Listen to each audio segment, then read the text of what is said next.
नेपाल के नए नक्शे से बॉर्डर पर बिगड़े हालात। नेपाल सशस्त्र बल ने भारतीयों पर की फायरिंग।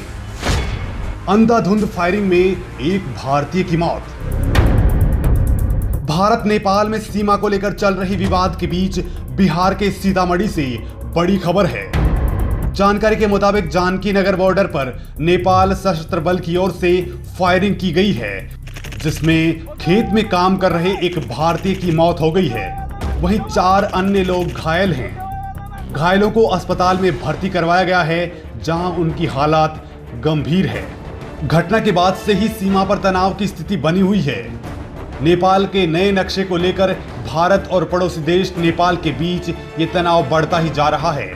नेपाल ने अपने नए नक्शे में भारत के कई इलाकों को अपना हिस्सा बताया है और इस बीच बिहार के सीतामढ़ी में बॉर्डर पर नेपाल सशस्त्र बल की ओर से ये फायरिंग दोनों देशों के बीच तनाव को और बढ़ा सकती है।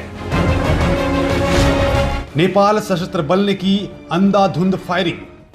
जानकारी के मुताबिक फायरिंग का पूरा मामला नारायणपुर और लालबंदी बॉर्डर इलाके का है। पीपरा परसाइन पंचायत के जानकी नगर बॉर्डर पर कुछ लोग खेत में काम कर रहे थे। इसी दौरान नेपाल के सशस्त्र बल ने इन लोगों पर अंधाधुंध गोलियां चलाना शुरू कर दिया, जिसमें जानकी नगर टोले लालबंदी के निवासी नागेश्वर राय के 25 वर्षीय बेटे डिकेश कुमार की मौत हो गई। नेपाल पुलिस की फायरिंग में 4 और लोगों को भी गोली लगी है, जिसमें विनोद राम के बेटे उमेश राम को दाहिने हाथ में गोली लगी है। इसके अलावा सहोरबा निवासी बिंदेश्वर ठाकुर के बेटे उदय ठाकुर को जांग में गोली लगी है। इन दोनों की गंभीर स्थिति को देखते हुए इलाज के लिए सीतामढ़ी रेफर किया गया है। फिलहाल बॉर्डर पर स्थिति बेहद तनावपूर्ण है। नए मैप ने बिगाड़े भारत नेपाल के संबंध। नेपाल के नए नक्शे को लेकर भारत और पड़ोसी देश नेपाल के बीच घमासान जारी है। सारा मामला नेपाल के नए नक्शे को लेकर है। इस नए नक्शे में नेपाल ने कुल 395 वर्ग किलोमीटर के इलाके को अपना हिस्सा दिखाना शुरू कर दिया है। इसमें लिम्पियाधुरा, लिपुलेख और कालापानी के अलावा गुंजी, नाभी और काटी गांव को शामिल किया गया है। नेपाल ने अपने नए नक्शे में कालापानी के 60 वर्ग किलोमीटर को अपना बताया है। इसी तरह लिम्पियाधुरा के 395 वर्ग किलोमीटर पर नेपाल ने अपना दावा जताया है। नेपाल के इस कदम से भारत के साथ उसके रिश्तों पर गहरा असर पड़ा है।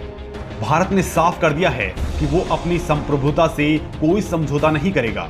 विदेश मंत्रालय की ओर से कहा गया है कि इस सीमा विवाद का हल बातचीत के माध्यम से निकालने के लिए आगे बढ़ना होगा।